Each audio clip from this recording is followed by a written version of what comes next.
I have to start this episode with a confession. The show you're watching right now is pulled off by an exceedingly tiny team of staff and volunteers. There really isn't money in news or in science, and this show is a nonprofit effort put out by the Planetary Science Institute. Because in a world of human-made chaos, sometimes we need to celebrate our shared universe and humanity's ability to understand it. Allie, can you get a donation link below? Anyways, we're not part of the Writers Guild of America, so you are getting new content because we have no profit. What we do have is a new podcast. If you're someone who'd like to go back and listen to older episodes, this is now possible. We have updated the old Daily Space podcast feed to be the new home of EVSN. We're posting at least one episode a week from our back catalog of episodes, and we're hoping this will make it possible for you to turn car rides and hours at the gym into moments of science. And if you like anything we do, please consider becoming a patron. I think the link is still right below. Space science isn't where the money is, at least not yet.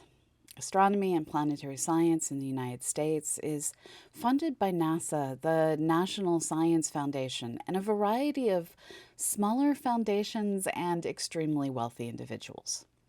And this means that sometimes science can only advance at the speed Congress is willing to budget for. This past week, we saw NASA Administrator Bill Nelson address the Congressional NASA Authorizing Committee. During this event, Senator Maria Cantwell called for the passage of a multi-year budget authorization. NASA last had a multi-year authorization from 2011 to 2013 when Nelson was a senator on the Authorization Committee. Now that he's on the other side of the desk, he is requesting a 5-year authorization. These bills don't actually provide the funding that requires appropriations committees, but the authorization does provide guidance on what should be funded and prioritized. As was pointed out by multiple people during that meeting, the United States is in a new space race with China, and our ability to remain competitive in low Earth orbit and beyond is now an economic issue, with communications and imaging satellites powering multiple sectors. If a multi-year authorization is passed, there is hope. Folks will be able to dream, focus on research, and maybe, just maybe, spend less time asking for money. Hey, Allie? Donation link? Anyways, you are watching Escape Velocity Space News, and I am your host and writer and web admin, Dr. Pamela Gay. I, along with Allie Pelfrey, Eric Mattis, and Beth Johnson, and so many wonderful volunteers. We are here to put science in your brain.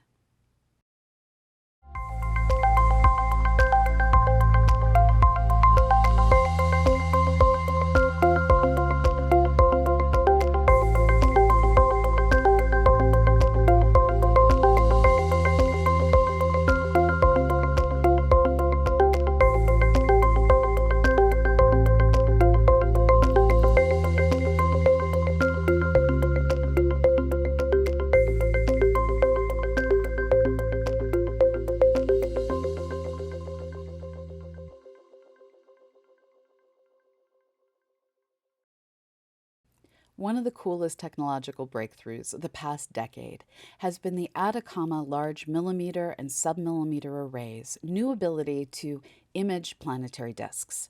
And we usually just call that telescope array ALMA. We know from our own solar system that asteroid belts and more distant belts of icy material are possible.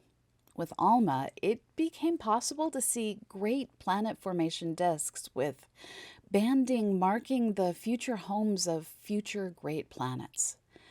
As awesome as these systems are, the asteroid belts we've been able to see so far have been larger than our solar system, and any belts like our own have been lost to the light of the stars, at least until now.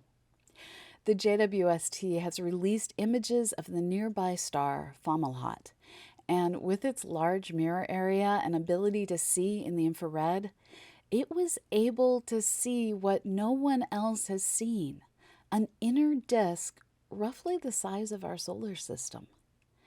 All in all, this disk is about 3 times the distance from our sun to Pluto. From this outer band, something like our Kuiper belt, and working inwards, we see a series of gaps and rings and even a great dust cloud. With a mass twice that of the sun, Fomalhaut is a hotter and brighter star. Right now, the star is about 400 million years old and has an expected lifespan of just 1 billion years. We are seeing this star in its middle age. That great dust cloud, according to Andreas Gaspar, may be evidence for a collision occurring in the outer ring between 2 protoplanetary bodies. Potentially, it's an expanding cloud of very fine dust particles from 2 icy bodies that smashed into each other. By the way, Gaspar is lead author of a new paper in Nature on this work. In our solar system, the planets were still forming when our sun was 1 billion years old. In this system, the star will die just as things are settling into their final forms. This is a reminder that everything is temporary, and even the brightest stars are here for a moment and gone. Our solar system is just one of billions in our galaxy, and what we see here is so very different from what we see elsewhere among the stars. In our solar system, we have 4 rocky planets, 2 gas giants, 2 ice giants. That's Neptune and Uranus. And there are a whole lot more icy worlds out there. In other solar systems, we've been finding a bunch of worlds that are larger than Earth and smaller than Neptune. Trying to understand what these objects are is a hot topic in planetary science. In another new paper in Nature, researchers point the JWST at one of these mid-sized planets, GJ 1214b. Located nearly 50 light years away, this world has a mass about 6 times the mass of Earth and orbits a small red dwarf. It is more than twice the density of water and has a thick atmosphere covered in haze. This haze had, until now, prevented astronomers from seeing light traveling up from the atmosphere below. This world is far too hot for life as we know it to exist, but it isn't too hot for water vapor. It appears GJ 1214b may even be rich in water vapor. According to study lead author Eliza Kempton, GJ 1214b, quote, based on our observations, could be a water world. We think we detect water vapor, but it's challenging because water vapor absorption overlaps with methane absorption. So we can't say 100% that we detected water vapor and not methane. However, we see this evidence on both hemispheres of the planet, which heightens our confidence that there really is water there, end quote. This study opened as many new questions as it answered. With JWST's instruments, the team was able to measure the world's temperature and the combination of how bright the planet appears and how hot it is, and these values don't match.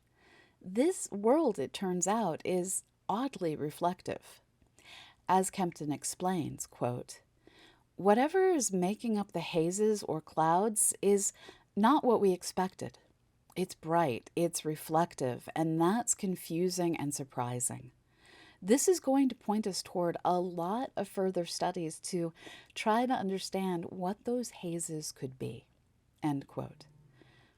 Understanding the composition of our own planet Venus's atmosphere is hard. Understanding the composition of a distant exoplanet is beyond difficult. But the team is hoping to get more data that will allow them to keep making progress in understanding more and more about this weird, distant world. It will never cease to amaze me how much we can learn about different solar systems while we continue to struggle to learn about worlds in our own solar system. Part of the problem is perspective. We can often watch alien planets pass in front of their stars. If we are able to watch a world like Uranus pass between us and the sun, something has gone terribly wrong with our solar system. When we want to understand these outer worlds, we only have two options: telescopes here or missions sent out there. And only one mission has visited Uranus. In 1986, Voyager 2 sped past Uranus and was able to collect 6 hours of close-up data of this ice giant and its moons. Researchers back then did the best they could to analyze that data, but 1986 was the day of the Macintosh Plus, and while I rocked out the periodic school newspaper on a Mac Plus, these systems and the professional high-end computers of the day just didn't have the capabilities of our modern computers or even our phones. Now, researchers are making what was old new again, using modern computers and modern image processing tools. Uranus has 27 moons, with the largest, Titania, measuring in at 1,580 kilometers across. Our recent studies of icy moons around Saturn and Jupiter have surprised us with geysers at Enceladus and possibly Europa, as well as what appear to be signs of subsurface oceans on myriad other worlds that aren't too different in size from Titania. Which makes us ask, could these moons of Uranus also have subsurface oceans? And the answer appears to be yes. Through imaging and computer models, the team determined Titania and the slightly smaller Oberon both appear to have warm rocky mantles that can release warm liquid and maintain subsurface oceans like we expect at Europa. The fourth largest moon, Ariel, appears to have had material flowing on its surface that may have flowed from icy volcanoes. The fifth largest moon, Miranda, also has regions that look new. With these small worlds, internal heating isn't related to hot rocks. They are so tiny they should have completely cooled by now. Instead, researchers think chemistry is at play, with chlorides and ammonia acting like antifreeze. It is hugely frustrating to pretty much all of us that there aren't more missions on their way to the outer solar system. Hopefully, in the next round of missions, we'll see a spacecraft headed out to study these potentially habitable worlds get funded. In the next segment, we're going to go from looking at worlds to looking at black holes, or at least the illuminated things nearby. Stay tuned. One of the great ironies of black holes is they don't let any light escape, but the volume around them can give off huge amounts of light. Here's what's happening. As some random object orbits through a galaxy, it may get too close to a black hole and have its path diverted. But its movement isn't diverted straight into the black hole. Instead, the laws of physics mandate that that object, whether it be a star or a gas cloud, spiral in over time. Our ability to understand this process is advancing both through our observations of the supermassive black hole in the core of our galaxy and through our computer models. And while it is awesome to watch the galaxy's supermassive black hole, we can't press fast forward to see processes through to completion. We can, however, accelerate our computer models. And this is just what researchers led by Yanis Yildirakis did.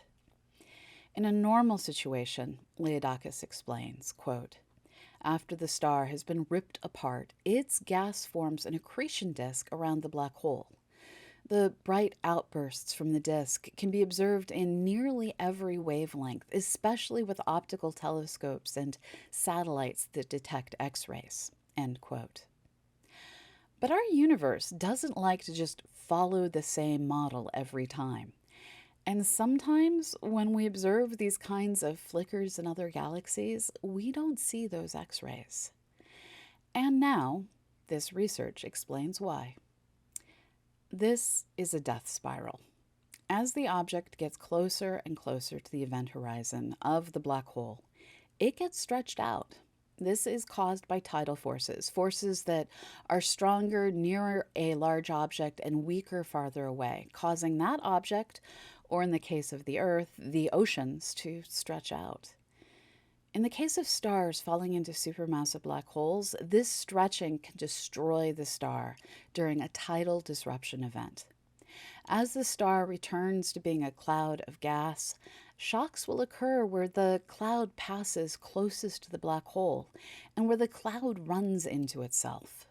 These shocks create bright outbursts of light that we can see in optical and ultraviolet light, but not in X-rays. Folks often say the proof is in the pudding, but in this case, the proof was in the stars, literally. The key to knowing a model represents reality is seeing what the model expects.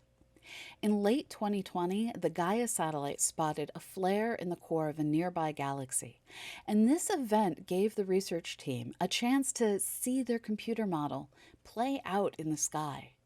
And it was a match. No X-rays, just the right amount of light for just the right amount of time. Everything just worked. This research is published in a new paper in the journal Science. Black holes, thanks to physics, are responsible for all sorts of crazy stuff. For instance, in 2020, researchers spotted a point in the sky getting brighter. That happens all the time with things like supernovae. But supernovae only stay bright for a couple months before fading away. This thing just kept glowing. Researchers were able to determine the light was coming from a galaxy 8 billion light years away. After watching this bright source shine for over 3 years, researchers know it isn't any kind of nova, and it can't be a tidal disruption event. They're also much shorter in duration. According to a release from the University of Southampton, the researchers believe that the explosion is a result of a vast cloud of gas, possibly thousands of times larger than our sun, that has been violently disrupted by a supermassive black hole. Fragments of the cloud would be swallowed up, sending shockwaves through its remnants, as well as into a large dusty donut surrounding the black hole. We are watching mass get transformed into light. And over the years, this system has given off more energy than any other single event. While this object, cataloged as AT 2021 LWX, is the first of its kind so far discovered, it hopefully won't be the last. When the Vera Rubin Observatory begins its survey in the next couple of years, it will be able to discover any of these objects that light up in the southern sky. You can look in any direction and see things being affected by black holes. Exactly what you see will vary from fast-moving stars, like in the center of our galaxy, to wildly feeding systems that have massive disks of tightly compressed gas. These feeding systems are called active galaxies. In the most extreme cases, the hot orbiting gas can generate massive magnetic fields, and those magnetic fields can fire particles out of the galaxy like a railgun. And when we see these systems pointing their jets directly at us, things get weird. The material in these jets is moving at huge speeds, and when we compare the speed of the material moving toward us and away from us, it gives the illusion of the galaxy's jets expanding apart faster than the speed of light. They aren't. It's just an illusion, but it's super cool. These jets also have other awesome properties. As researcher Stephen Kirby explains, quote, because the jet of a blazar is pointed directly at us, we can see them much further away than other black hole systems, similar to how a flashlight appears brightest when you're looking directly at it. End quote. Finding blazars, however, isn't easy. But one team found a way to make it look easy. In a new paper in the Astrophysical Journal, researchers Stephen Kirby and Abraham Falcone leveraged machine learning to look for matches between gamma ray sources detected by the Fermi Space Telescope and sources detected in the X-ray, ultraviolet, and optical light by the Swift Telescope, as well as sources in infrared and radio catalogs. With matches identified, the software looked for objects that gave off light across the colors in all the right ratios, and those objects got labeled as blazars, as feeding galaxies pointing their jets right at us. The new sources they discovered were typically fainter than the systems found previously. As Kirby explains, quote, it's important to always work to expand our datasets to reach dimmer and dimmer sources, because it makes our theories more complete and less prone to failures from unexpected biases. I'm excited for new telescopes to probe even dimmer blazars in the future. End quote. These 106 new sources allow the team to explore all the different ways that blazars blaze. Researchers can now explore the varied strengths of the jet's magnetic fields as well as the speeds of particles they are ejecting. And when these future results are published, we'll bring them to you right here on Escape Velocity Space News. We luckily don't live in a galaxy nearly that exciting, which is good. It would be a whole lot harder to see as much of the universe as we can see if a giant pair of flashlights and a massive glowing disk were in our galaxy's core. Our black hole, we're now learning, is actually even less exciting than we had thought. Surveys of the sky have revealed massive bubbles of material extending above and below the core of our galaxy, called E Rosetta bubbles after the telescope that found them. We thought these bubbles were formed from expanding hot gas. New research published in Nature Astronomy shows that the temperatures inside the bubbles are the same as the temperatures outside the bubbles.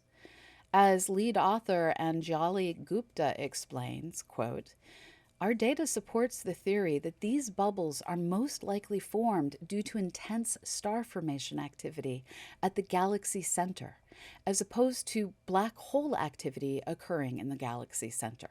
End quote. This means we now don't know how our galaxy blew these bubbles in detail. And honestly, if I'm going to have uncertainty in life, this is the kind of uncertainty I want.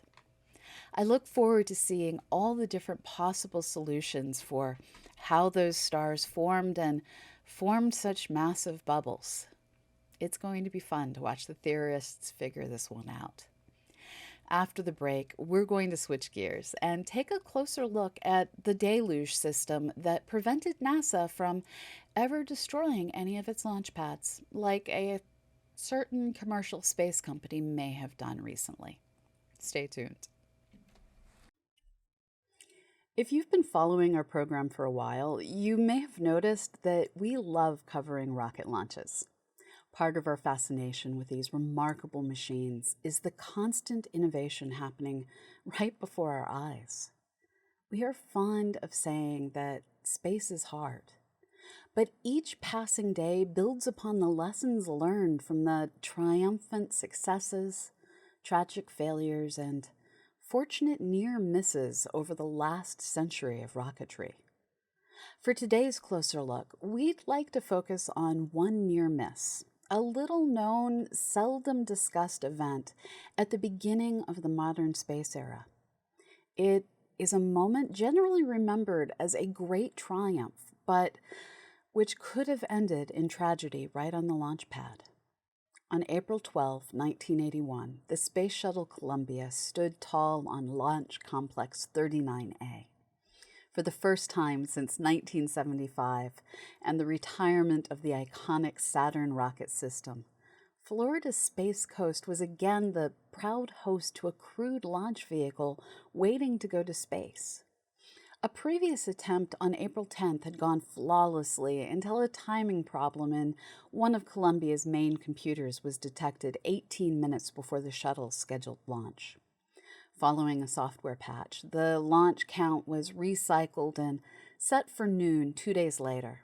And so, by happy coincidence, STS-1, the very first flight of NASA's Space Transportation System, the Space Shuttle, thundered into the heavens 20 years to the day after Yuri Gagarin became the world's first human space traveler. STS-1 was a dedicated test flight of a completely experimental transportation system, one of the most complex pieces of human-built machinery ever constructed. In the words of NASA technician James Oberg, who was on duty that day, quote, "We all knew that nobody had ever flown this kind of spaceship before, and that it hadn't been tested. It hadn't even been designed to allow it to be tested in an unmanned shakedown launch," end quote. This was the very first time the shuttle was operated as a complete launch system. It was also the first time that NASA had entrusted the launch of a crewed mission to a system that used solid rocket boosters, SRBs, to provide main thrust. In fact, April 12th was the very first time in the entire program when all the main thrust-producing components were fired at the same time. Both the SRBs and all three of the shuttle's RD-25 main engines. While engineers had carefully calculated the forces at work during liftoff and the ability of the STS system to handle them, those calculations are never a substitute for real-world data. The risks led NASA management to feel perhaps the first flight should be a suborbital flight designed to test one or more of the launch abort modes designed into the launch contingency plans. Despite the assurances from simulations that the pilots and onboard flight computers should be able to handle the flight abort, mission pilot John Young was strongly against the idea.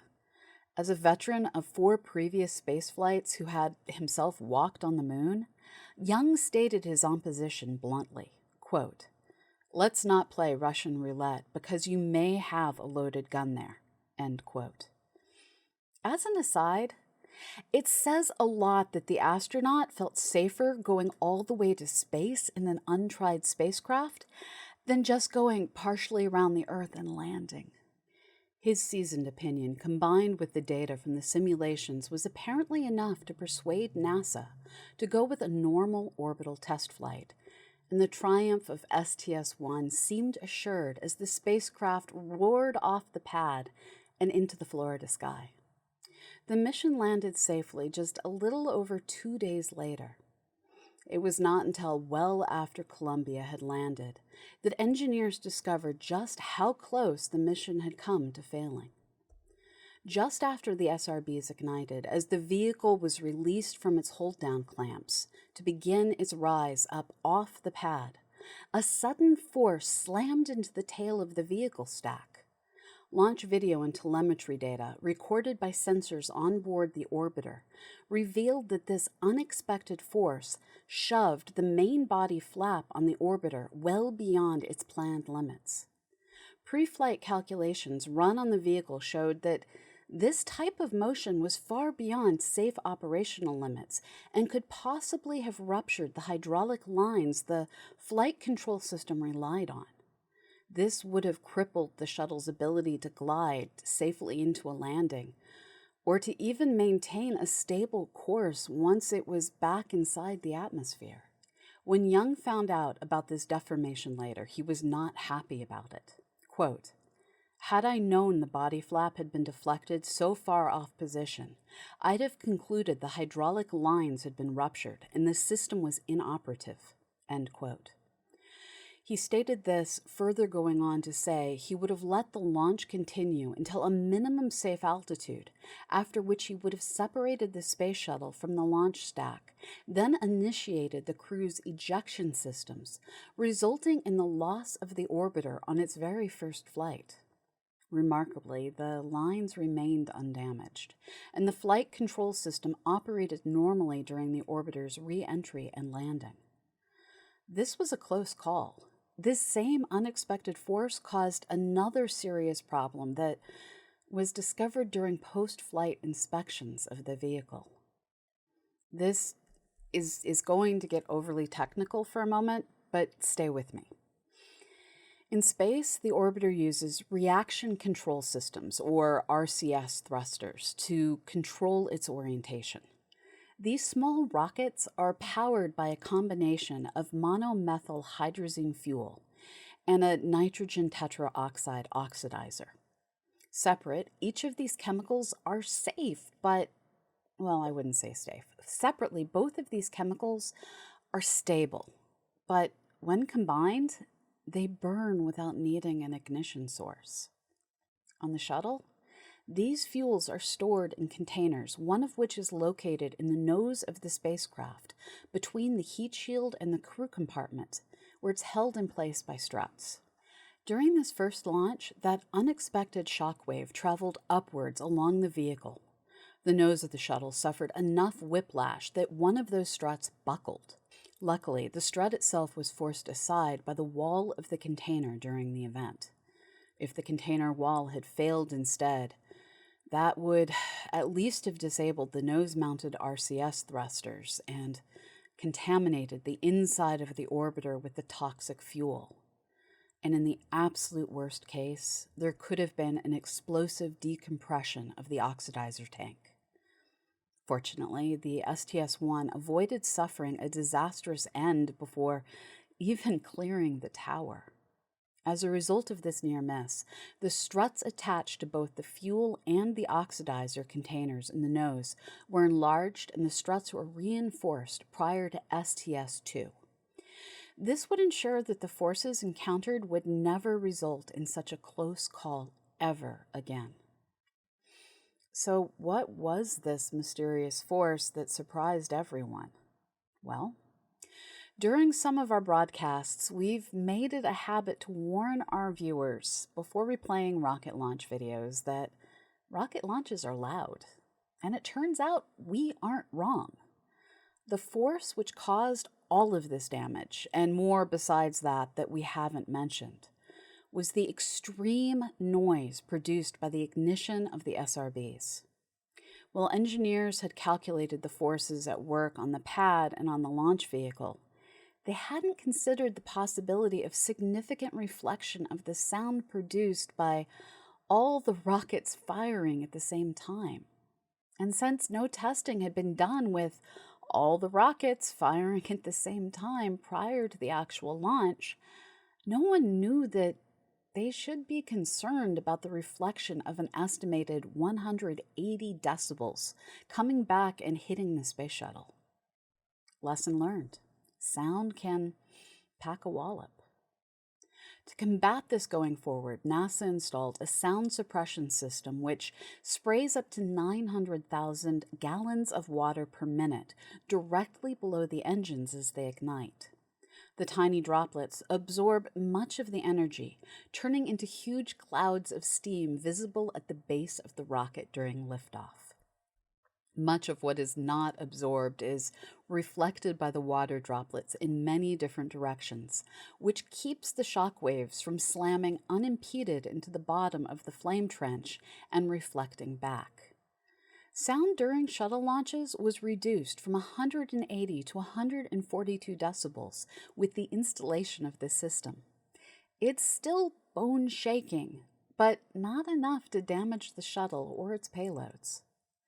Water-based sound suppression systems are still in use today all around the world, including at the Kennedy Space Center, Vandenberg Space Force Station in California, Wallops Island in Virginia, Tanegashima in Japan, and the Baikonur Cosmodrome in Kazakhstan, and other places as well.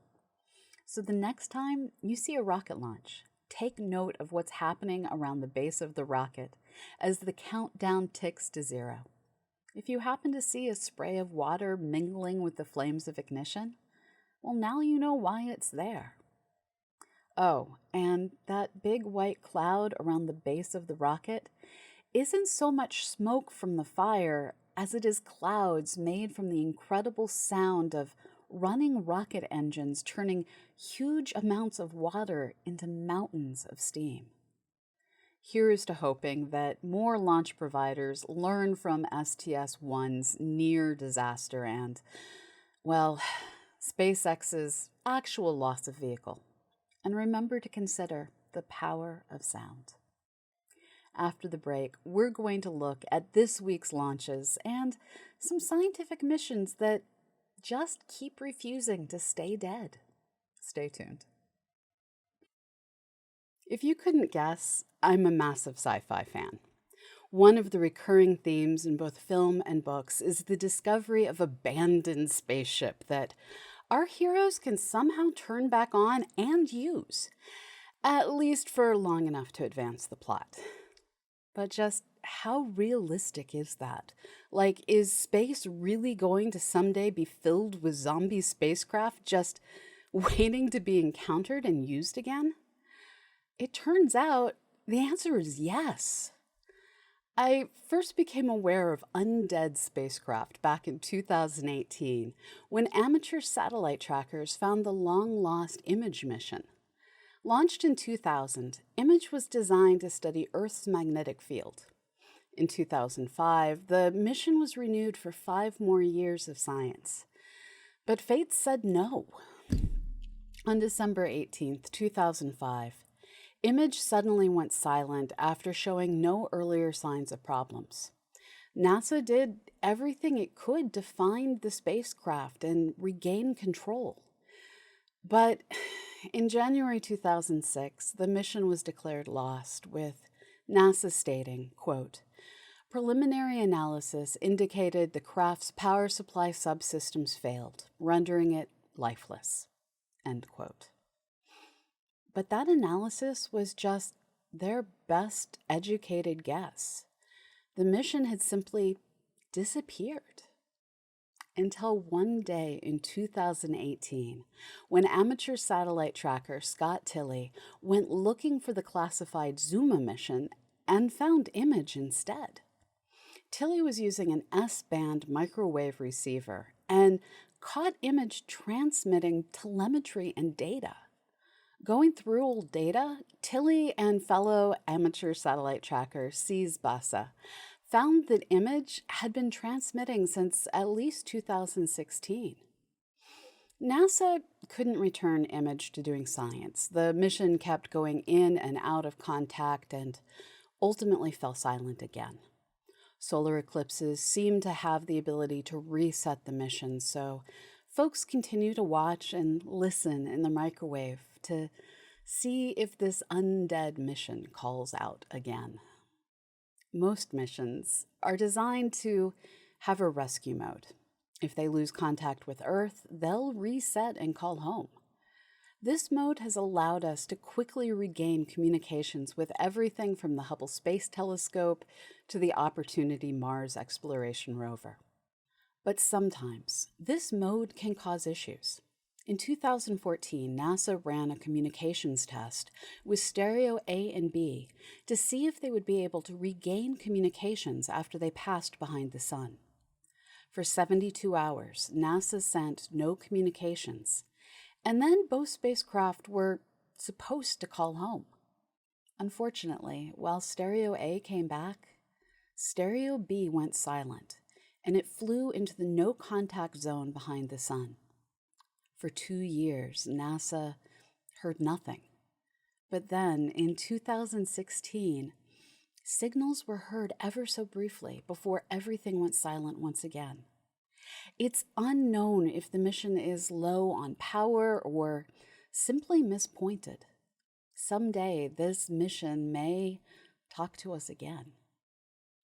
Beyond hearing these faint cries for help from lost spacecraft, NASA has also mastered resurrecting the sleeping mission. The WISE Space Telescope, which did an infrared survey of the sky, was put to sleep in 2010 and then brought back online as NEOWISE in 2013.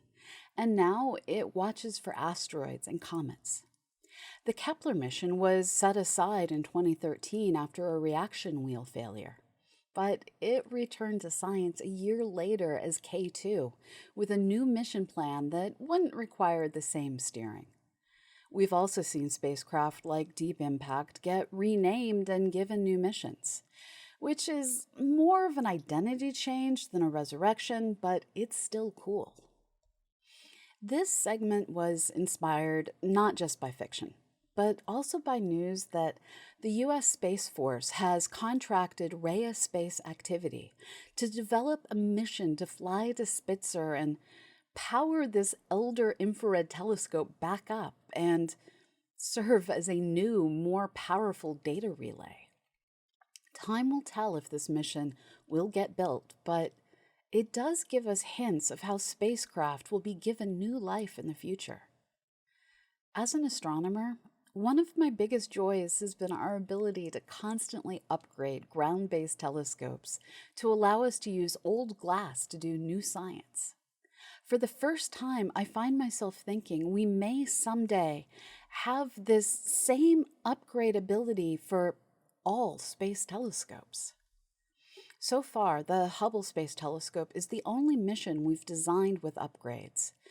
And it was designed thinking we'd be bringing it back to Earth with the shuttle instead of updating it in orbit. Without the space shuttle, we thought Hubble would die before we again had the ability to go out, grab missions, and upgrade them for future use. And when I say die, I mean burn up as it passed through the atmosphere. But that might not be the case. In December, we learned NASA and SpaceX are working on an unfunded study of reboost options that would allow SpaceX to use Dragon to place Hubble in a safe, high-altitude orbit. And SpaceX isn't the only company exploring options. In early May, we learned that Momentous Inc. and Astroscale are teaming up to present their own ideas for saving Hubble for the future. Taking things one step further, they are looking to not just boost Hubble into a higher orbit, they are also looking to clean the space debris threatening Hubble's new orbit. It is hoped that someday, yet another mission will be able to safely capture Hubble and bring it home to live on at the Smithsonian or another great museum. It is hoped that whatever future telescope replaces Hubble, it will be built to allow upgrade after upgrade as technology advances. And speaking of future spacecraft, next up, I'm pleased to welcome on guest aerospace correspondent Gordon Dewis for this week's Tales from the Launchpad. Gordon is filling in while Eric is on a well-earned adventure. Hey, Gordon. Hi, Pamela. As of when we're recording this, there have only been 2 launches since our last show, a batch of Starlinks and a Chinese navigation satellite. First up, on May 14th at 0503 UTC, SpaceX launched another batch of Starlink satellites atop a Falcon 9 booster from Slick 40 at Cape Canaveral Space Force Station. Being a nighttime launch, we didn't get the beautiful views of the Florida coast that we're often treated to by daytime launches, but the views from the ground were impressive nonetheless. The launch itself was fairly uneventful, which is always a good thing, and the booster successfully landed itself on the autonomous drone ship Just Read the Instructions about 8 minutes and 20 seconds after launch. Our other launch this week took place on May 17th at 0305 UTC, when China launched a Long March 3B from LC-2 at the Xichang Satellite Launch Center, carrying Beidou 3 G4 to orbit. The Beidou satellites are part of China's Beidou Compass satellite navigation system. The system has been fully operational since June 2020. However, like all satellite constellations, periodically a satellite needs to be replaced when it reaches its end of life or when new technology becomes available. We keep track of orbital launches by launch site, also called spaceport. According to rocketlaunch.live, so far this year, the USA has had 35 launches, China 18, Kazakhstan 4, India 3, Japan, New Zealand, and Russia have each had 2, and French Guiana, Israel, and the United Kingdom have each had 1. Of these 69 launches, there have been 4 failures, reminding us space is hard. Thanks, Gordon.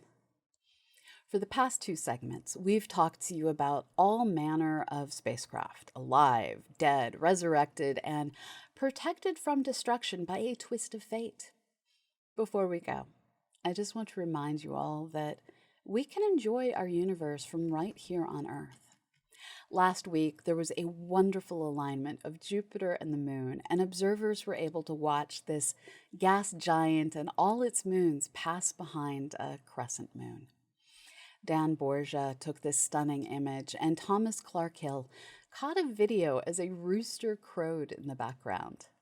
This was a truly stunning sight that was visible to West Coast observers in the morning twilight. If you missed this occultation, there will be an occultation of Venus in November. And in 2024, Saturn will disappear behind the moon. Not once, not twice, but 5 different times. So get ready. Saturn and the moon are going to dance. Next week, we're going to be off for Memorial Day.